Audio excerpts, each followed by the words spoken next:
اس آواز کو سن لیں گے۔ حضرت جبریل علیہ السلام حیران ہوں گے کہ یہ کیسی عجیب بات ہے کہ کوئی لگاتار یا حنان یا منان پکار رہا ہے۔ پھر حضرت جبریل علیہ السلام سجدے میں سر رکھ کر خدا کی تسبیح کو بیان کریں گے۔ اللہ تعالیٰ فرمائے گا، اے جبریل سر اٹھاؤ۔ جیسے ہی حضرت جبریل علیہ السلام سر اٹھائیں گے، اللہ تعالیٰ فرمائے گا، بتاؤ کیا عجیب دیکھا تم نے؟ حضرت جبریل علیہ السلام کہیں گے، اے میرے رب، میں نے جہنم سے آتی ہوئی ایک آواز سنی جو کہ گہرے گڈھے سے آ رہی تھی۔ کوئی پکار رہا تھا یا حنان یا منان۔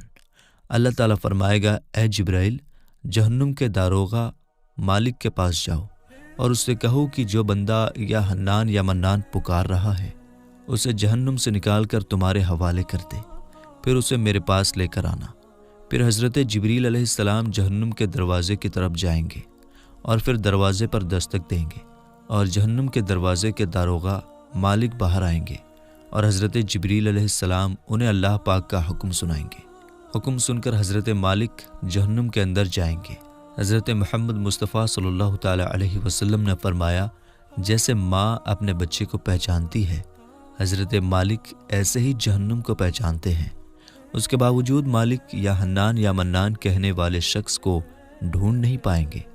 پھر حضرت مالک باہر آئیں گے اور پھر جبریل علیہ السلام سے کہیں گے، اے جبریل جہنم نے گہرا سانس لیا ہے، اس لیے کون سی چیز پتھر ہے اور کون سی چیز لوہا ہے اور کون انسان ہے اس کی پہچان نہیں ہو رہی۔ جبریل علیہ السلام اللہ کی بارگاہ میں سجدہ کریں گے۔ پھر اللہ پاک ارشاد فرمائے گا، اے جبریل سر اٹھاؤ، تم یا حنان یا منان کہنے والے کو کیوں نہیں لائے؟ تو حضرت جبریل علیہ السلام کہیں گے، اے میرے اللہ، جہنم کے داروغہ نے بھی معذرت کر لی ہے۔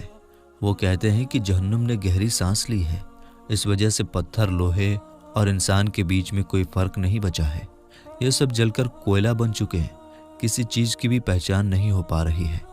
تو اللہ تعالیٰ فرمائے گا، اے جبریل مالک سے کہو میرا بندہ جہنم کے فلاں گڈھے میں فلاں کونے میں اس حالت میں پڑا ہوا ہے۔ تو حضرت جبریل علیہ السلام جہنم کے دروازے پر جائیں گے اور حضرت مالک کو یا حنان یا منان پکارنے والے کا پتہ بتائیں گے۔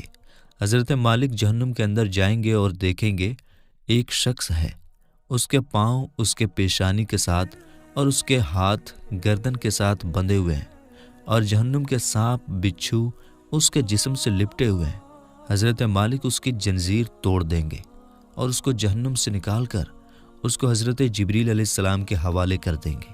حضرت جبریل علیہ السلام اسے اللہ تعالیٰ کی بارگاہ میں لے کر حاضر ہوں گے، سر سجدے میں رکھیں گے اور اللہ پاک فرمائے گا، اے جبریل اپنا سر اٹھاؤ۔ حضرت جبریل علیہ السلام اپنا سر اٹھائیں گے۔ پھر اللہ پاک اس بندے سے فرمائے گا، اے بندے کیا میں نے تجھے اچھی زندگی نہیں دی تھی؟ یا میں نے تیری طرف رسول نہیں بھیجے تھے؟ کیا میرے رسولوں نے تمہیں میری کتاب نہیں سنائی تھی؟ کیا میرے رسولوں نے تمہیں نیکی کا حکم نہیں دیا تھا؟ کیا تجھے برائی سے منع نہیں کیا تھا؟ تو وہ بندہ ساری باتوں کو مانے گا اور وہ اقرار کرے گا، یا اللہ تو نے مجھے بہت اچھی زندگی دی تھی اور تیرے رسول بھی تشریف لائے اور انہوں نے تیرے احکام بھی سنائے۔ اللہ تعالیٰ فرمائے گا، فلاں فلاں گناہ کیوں کیا؟ وہ شخص کہے گا، اے اللہ میں نے میری جان پر ظلم کیا، اسی کی سزا میں مجھے جہنم میں ڈال دیا گیا۔ اے اللہ اس کے باوجود بھی میری امید نہیں ٹوٹی، مجھے تیری رحمت سے امید تھی، اس لیے میں یا حنان یا منان پکارتا رہا۔ اے اللہ تیرے فضل سے تو نے مجھے جہنم سے نکالا ہے، اے اللہ مجھ پر رحم فرما۔ اللہ پاک فرمائے گا، اے فرشتوں گواہ ہو جاؤ، میں نے اس پر رحم کیا اور اسے معاف کر دیا۔ میرے دوستو اب ذرا ہم خود پر غور کریں، کیا ہم میں کوئی ایسا ہے کہ وہ کہہ سکے کہ میں اپنا ایمان کا حساب کر سکتا ہوں؟ میرے دوستو اپنے اپنے گریبان میں جھانکیے کہ کیا ایسی خوبی ہے جس پر ہمیں یقین ہو کہ ہمیں دوزخ میں نہیں ڈالا جائے گا؟ میرے دوستو ایک حدیث میں آتا ہے کہ ایک مرتبہ حضرت علی رضی اللہ تعالی عنہ اپنے گھر تشریف لے گئے اور فاطمہ رضی اللہ تعالی عنہا سے فرمایا، اے فاطمہ 3 دن سے نبی کریم صلی اللہ تعالی علیہ وسلم کی حالت عجیب لگ رہی ہے۔ اللہ کے نبی صلی اللہ تعالی علیہ وسلم نماز پڑھنے کے لیے مسجد میں تشریف لاتے ہیں اور فوراً واپس چلے جاتے ہیں، کسی سے بھی باتیں نہیں کرتے، گھر جا کر بھی مصلی کے اوپر رہتے ہیں، وہاں بھی کسی سے باتیں نہیں کرتے اور لگاتار روتے جاتے ہیں۔ اے فاطمہ آپ ان کی لاڈلی بیٹی ہیں، لہٰذا آپ جا کر ان سے پوچھئے۔ نبی کریم صلی اللہ تعالیٰ علیہ وسلم کی ایسی حالت سن کر حضرت فاطمہ رضی اللہ تعالیٰ عنہا فوراً نبی کریم صلی اللہ تعالیٰ علیہ وسلم کے پاس گئیں۔ جا کر دیکھا کہ نبی کریم صلی اللہ تعالیٰ علیہ وسلم واقعی میں بہت غمگین ہیں۔ آپ رضی اللہ تعالیٰ عنہا نبی کریم صلی اللہ تعالیٰ علیہ وسلم کے پاس جا کر بیٹھ گئیں اور بولیں، ابا جان آپ کس وجہ سے غمگین ہیں؟ نبی کریم صلی اللہ تعالیٰ علیہ وسلم نے ارشاد فرمایا، اے میری بیٹی فاطمہ، جب میں معراج پر گیا تھا تو جہنم کو دیکھا۔ میں نے اس میں ان عورتوں کو عذاب پاتے ہوئے دیکھا جن کا نقشہ اس وقت میرے سامنے ہے، اور میں اپنی امت کے غم میں رو رہا ہوں اور اللہ رب العالمین سے اپنی امت کی مغفرت مانگ رہا ہوں۔ حضرت فاطمہ رضی اللہ تعالیٰ عنہا نے پوچھا، یا رسول اللہ صلی اللہ تعالیٰ علیہ وسلم، آپ نے جہنم میں کیا دیکھا؟ اس کے جواب میں نبی کریم صلی اللہ تعالیٰ علیہ وسلم نے ان عورتوں کے بارے میں بتایا۔ آپ صلی اللہ تعالیٰ علیہ وسلم نے ارشاد فرمایا، میں نے ایک ایسی عورت کو دیکھا جو اپنی زبان کے ذریعے لٹکی ہوئی تھی۔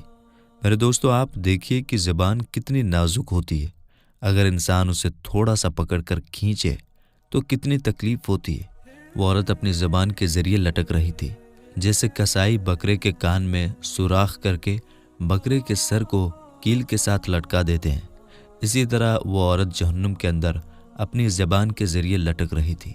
حضرت فاطمہ رضی اللہ تعالیٰ عنہا نے پوچھا، یا رسول اللہ صلی اللہ تعالیٰ علیہ وسلم، وہ عورت کون تھی؟ یعنی اس کا گناہ کیا تھا؟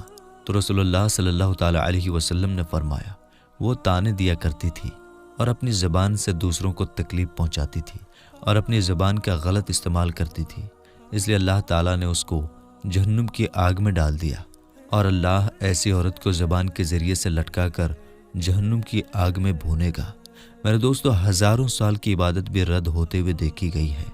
بس اللہ تعالیٰ سے دعا ہے کہ اے اللہ، اگر ہمارے ایمان کا سخت حساب لیا گیا، یقیناً ہم نہیں بچ پائیں گے۔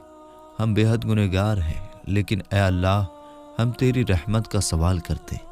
ہم سے حساب اپنے عدل و انصاف سے نہ لینا، بلکہ ہم پر اپنی رحمت کا سایہ رکھنا۔ اے اللہ، ہماری دعا قبول فرما۔